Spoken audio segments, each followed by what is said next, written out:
A ver si lo tenemos a Vito por ahí. Vamos a hablar con Domingo Contés. Hola Gustavo, buen día. Ahora sí, ¿cómo estás, Vito?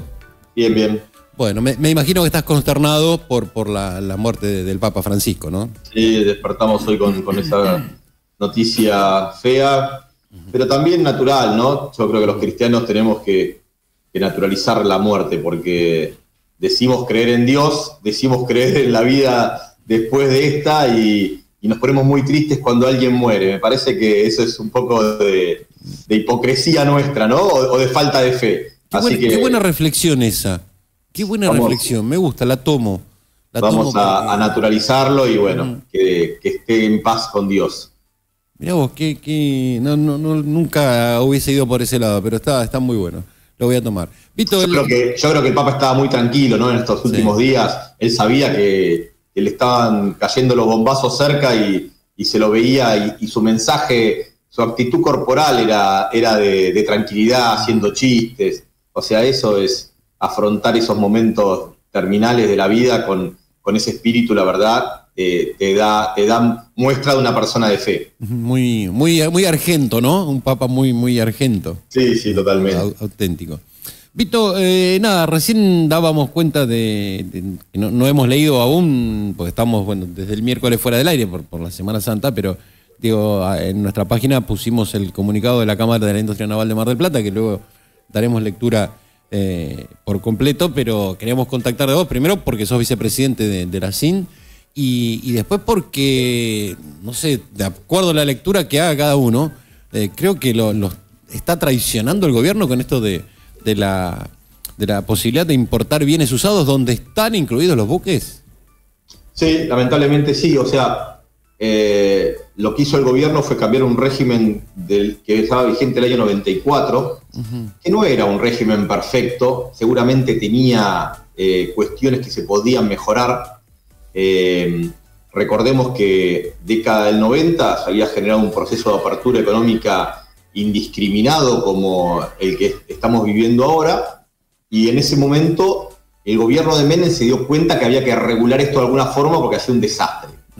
Y esa forma de regularlo fue una resolución donde estableció 3 anexos, que era uno de los bienes que no se podían importar, otro de los bienes que se podían importar libremente, el anexo 2, y el anexo 3 era de los bienes que deberían pedir un SIBU.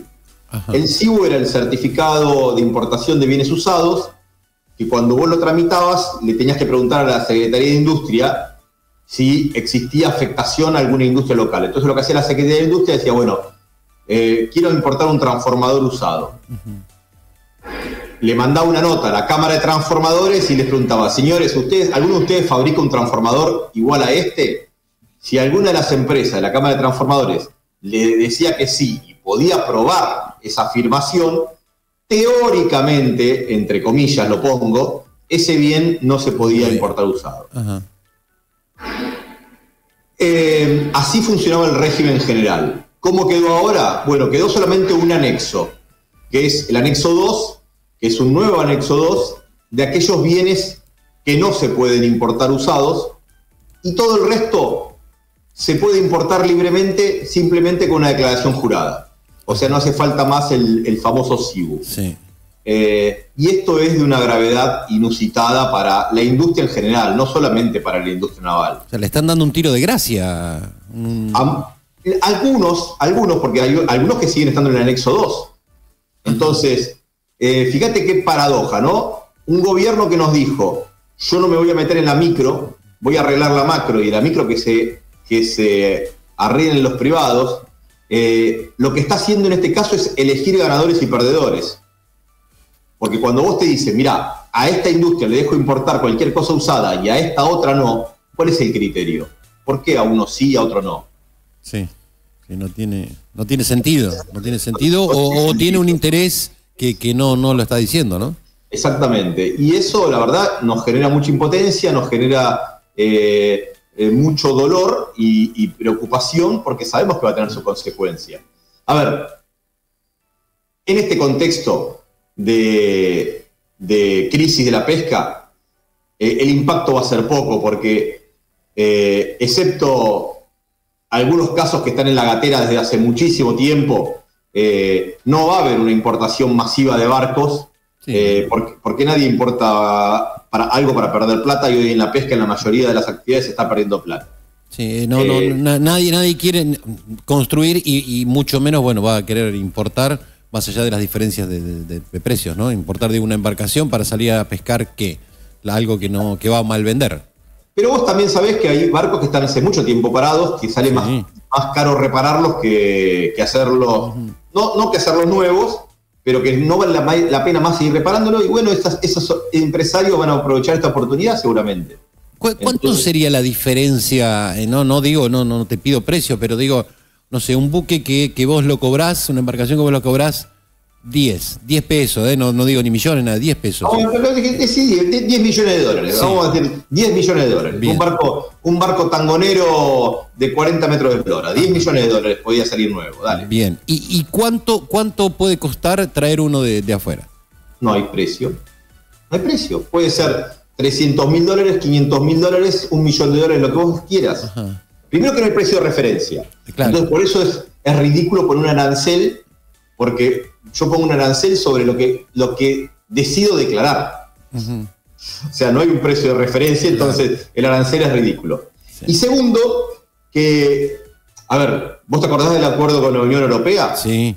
El acuerdo con la Unión Europea fue básicamente una importación subsidiada de barcos congeladores. Uh-huh. En ese caso había hasta un subsidio de la Unión Europea para exportarlo al tercer país, en este caso la Argentina. Entonces, hubo barcos que acá llegaron gratis. O sea, que el armador recibió el barco gratis y aparte recibió un subsidio arriba. ¿Entendés? Porque hay otros países que tienen leyes de vida útil máxima, sí. Como la nuestra, como el DNU 145. Y dicen, a los 40 años este barco lo tengo que desguazar o exportar. Uh-huh. Y hay países donde el Estado te ayuda. Entonces, para comprar chatarra, el precio no tiene referencia. Ahora, si vos querés comprar un barco bueno, sí, quizás ese barco bueno valga, y en algunas épocas en el mercado estaban escaseando, hoy vuelven a aparecer algunos. No sé, vamos a hacer multimillonario al amigo Albino Morán, y esta es una historia que ya vimos y la verdad que da mucha bronca. ¿Y cómo determinas la obsolescencia de esos buques que puedan ser importados? No lo sé.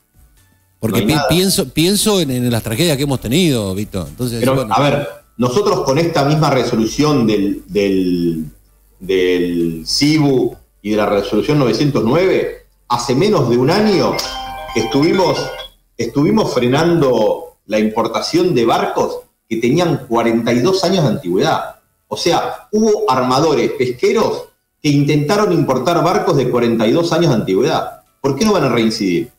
Te saco ahora de la industria naval pesquera, de la pesca. Sí. En la FINA hemos frenado la importación de un remolcador de 25 metros de eslora que tenía 78 años de antigüedad. ¿Vos podés creer eso? Que hay un armador fluvial que quiso importar un barco de 78 años de antigüedad y lo frenamos porque estaba esta resolución. Hoy no lo podíamos frenar. Y las vinculaciones, porque yo recuerdo siempre los políticos, no sé por qué cosa, siempre se dan una vuelta por tu astillero, ¿no? En campaña, no en campaña.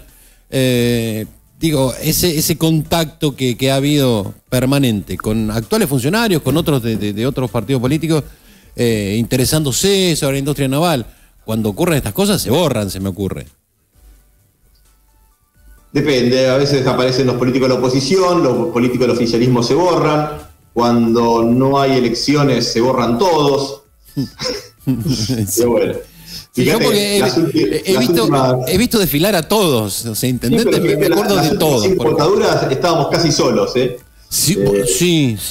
Que fue feo eso, la verdad que fue un momento feo, no lo hemos charlado, más allá que a veces charlamos y tenemos nuestras diferencias, que yo lo digo al aire y nada, siempre con respeto, porque muchas veces terminamos en veredas enfrentadas, pero desde criterios, ¿no? Pero bueno, siempre tenemos esta cordialidad de poder charlar y con todo respeto que está bueno. Bueno, y justamente este punto no lo habíamos abordado, ¿no? Que en un momento tan importante para el astillero éramos poquitos, ¿eh?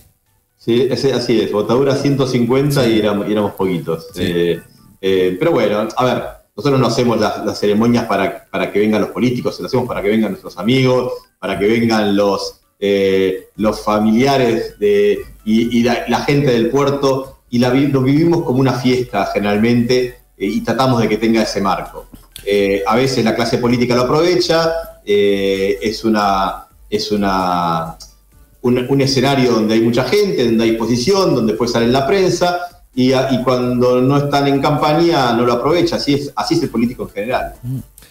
Vito, en la actualidad, ¿con qué plantel tenés estable de empleados? Mirá, lamentablemente en los últimos 6 meses empezó a decrecer el plantel. Ajá. Hoy debo estar en las 91 personas, llegué a estar en 105, y venimos de 47 en el año 2017. O sea, cuando ocurrieron las tragedias del Rigel y del Repunte, que fueron el punto de inflexión, y se empezó a trabajar en todo esto, y empezó, luego se coronó con el decreto del DNU 145 del 19, y explotó, digamos, la construcción naval en el país, y tuvimos que ampliar nuestra capacidad instalada, y SPI hizo una nueva nave industrial, TPA hizo una nueva nave industrial, Río Paraná Sur, que hacía barcazas, botó sus primeros barcos pesqueros, Unidelta, que hacía catamaranes y pilot boats, o remolcadores,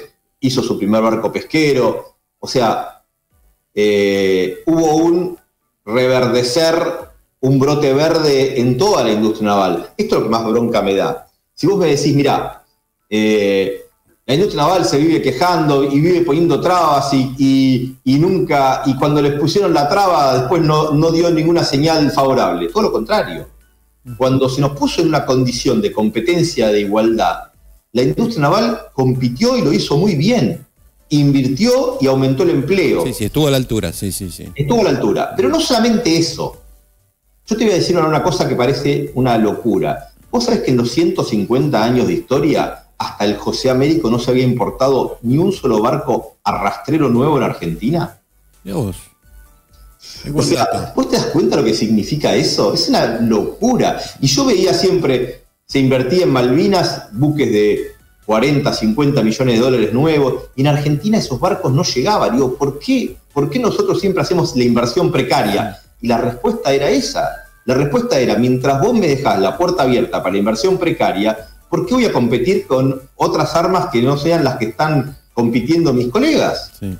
Entonces, a ver, si yo tengo que volvemos al ejemplo del barco tangonero de 10 millones de dólares. Sí. Ponele que existían barcos buenos, usados, de 2, 3 millones de dólares. Uh-huh. Entonces, el tipo que invertía un barco de 10 millones de dólares tenía que tardar a lo mejor 10 años en amortizarlo. El tipo que invierte en un barco de 1 millón, 2 millones de dólares, lo amortiza a lo mejor en 2 años. Claro. ¿Quién tiene más compromiso por el país? ¿Quién tiene más compromiso por el caladero? Uh-huh. O sea, son preguntas básicas que me resulta increíble que al funcionario le dé lo mismo eso. O sea, no te puede dar lo mismo que inviertas en un barco construido en el país nuevo, que le importe nuevo o que le importe usado. El político o el funcionario que te dice, no, a mí me da lo mismo, mientras sea barco y pesque me da lo mismo. Es un disparate eso. ¿No habrá alguna especie de club de amigos también que decir, che, mirá, acá este club de amigos tiene para vender todos estos barcos? Hay club de amigos, hay lobby, hay de todo, pero al margen de todo eso lo que hay es falta de sentido común y falta de patriotismo. Y no lo digo por este gobierno, lo digo en muchos anteriores escenarios. O sea, durante el kirchnerismo estaba la resolución 909, pero era un colador. Recién el gobierno de Alberto Fernández se puso rígido con esto, a través de una decisión de Culfas en ese momento, en el Ministerio de la Producción, y se cerró el grifo de la importación de barcos usados. Y se cerró durante los 2 últimos años del mandato de Macri, pero por el impacto que tuvo la tragedia, ¿no es cierto? Sí. Porque haber importado en esa época, donde estaba con tanta convulsión el puerto de Mar del Plata y otros puertos, por la tragedia del Rigel y del Repunte, dejar importar un barco de 30, 40 años de antigüedad hubiera sido una catástrofe. bueno, parece que perdemos la memoria rápido y volvemos a cometer los mismos errores. Pero no lo digo desde el punto de vista de la sensibilidad de decir va a ocurrir un accidente. No lo digo por ahí.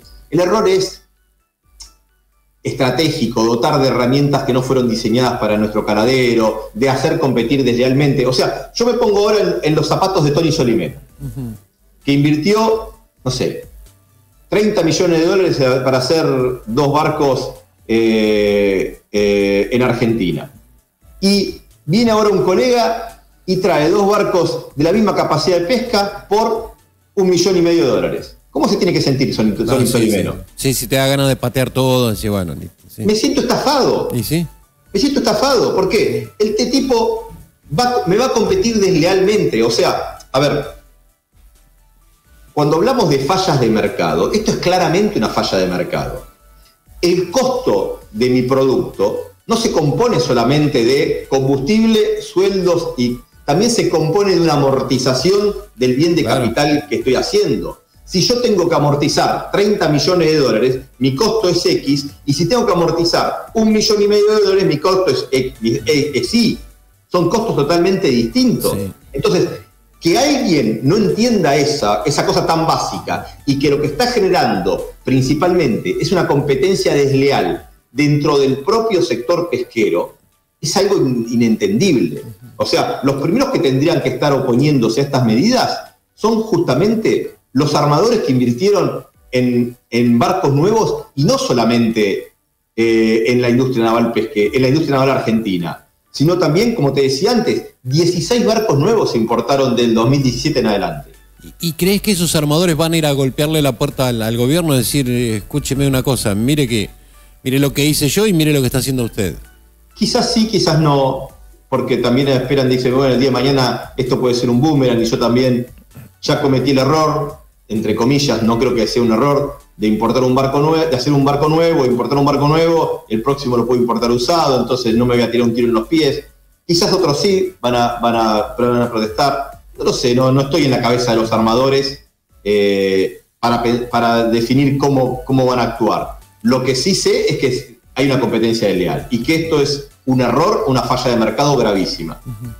Vito, ¿qué le podés decir a los obreros navales que ayer justamente fue su día ante este panorama? A los tuyos y en general, ¿no? Porque bueno, es todo un sector que la industria naval no es solo el astillero Contesi, sino está compuesta de varios astilleros y tienen gente, además de calificada, gente capacitada y que se preparó para poder hacer un laburo tan noble como el de estar dentro de un astillero, ¿no? Y el feliz día, se los digo, pero es una expresión de deseos. La verdad que no son días felices para la industria naval y por ende tampoco para los obreros navales. Como te decía antes, en los últimos meses, cada vez que se me va un empleado, me da mucha pena, pero no lo estoy reponiendo. O sea, hoy tengo 4 barcos en construcción para Rawson, que logramos cerrar los contratos en un momento que se alinearon los planetas, que fue después de la devaluación y después de la derogación de la ley bases, o sea, no de la derogación, de la exclusión de la ley, de la modificación de la ley de pesca de la ley bases, donde el armador pudo tener un atisbo de ilusión de decir, che, mirá, se viene un periodo con un tipo de cambio competitivo y nos sacaron de la guillotina que implicaba esa amenaza de la licitación del caladero. Entonces se decidió, invirtió. Vos fíjate qué paradoja, ¿no? Cuando hay señales, como el empresario pesquero invierte rápidamente. Hoy ninguno vino a tocarme la puerta para construir un barco nuevo. Yo tenía más de 15 clientes en lista de espera. Entonces, ¿qué va a pasar después de la botadura de estos 4 barcos? Sinceramente no lo sé. Estamos tratando de reconvertirnos, estamos tratando de hacer algunas cositas fuera de lo que es la pesca. Hemos empezado a hacer trabajos de reparaciones que antes rechazábamos. Por ejemplo, en este momento estoy alargando un barco. Hace 2 años atrás me decía un cliente que quería alargar un barco y le decía que no se lo hacía el trabajo. Lo mandaba a otros astilleros, colegas. Sí, que no se lo hacía porque no daban los tiempos tampoco, o sea, no era de capricho. No quería perder tiempo en hacer una reparación, una transformación, y quería aprovechar a mi gente para no demorar la construcción de nuevos barcos. O sea, y quizás eso era perder un buen negocio, porque a veces una reparación integral, una transformación, es mucho más rentable que la construcción de un barco nuevo. La gente no lo entiende esto porque a veces no entiende y no cree lo que les decimos. Nosotros construyendo barcos nos hemos desfinanciado. Ajá. Cuando decíamos que empezábamos la construcción con un costo de $3 millones y la terminábamos con 5 y que eso no se lo podíamos trasladar al cliente, eso es básicamente desfinanciarse, es perder plata. Pero bueno, estábamos cumpliendo nuestra vocación, hicimos más de 20 y pico botaduras en estos últimos 5 años y la verdad que nos sentimos reconfortados de haber liderado este proceso de renovación de la flota, un proceso virtuoso. Yo ayer domingo estaba de mi casa, que tengo vista al mar, y de mi departamento, y veía entrar los barcos de esta nueva generación, los Guafén, no sé si el otro que me pareció que entró fue el Yani G o estaba saliendo. Decía, me pongo orgulloso de eso. Y creo que, volviendo al obrero naval, también tiene que estar el obrero naval orgulloso de eso. Al margen de que no sean buenos tiempos, me parece que es un orgullo hacer buenos productos, estar colaborando con la modernización de la flota. Bueno, todo ese orgullo nos lo están sacando, todo eso nos lo están esfumando. Vamos a pelear fuertemente para revertir esto y vamos a ver cómo sigue esta película. Vito, gracias por este momento. Ojalá cuando volvamos a hablar no se escuche muy bien, porque hay mucho sonido de fondo, lo que tu padre decía que era música, que en alguna recorrida, estando lado a lado, charlando, por ahí uno prestaba más atención y él decía no se haga problema, que esto es música. Bueno, que la música suene más fuerte ahí en el astillero. Tal cual, hoy tenemos nuestra nave principal vacía desde hace más de 8 meses. O sea, 8 meses que no colocamos una quilla. Los últimos 3, 4 barcos que botamos, los botamos y no pudimos reponer una quilla en ese picadero que queda liberado. Entonces, la música, como bien decís, se va acabando. Te mandamos un abrazo grande. Gracias por atendernos. Un abrazo, Gustavo. Vito Contesi, Domingo Contesi, el vicepresidente de la Cámara de Industria Naval de Mar del Plata.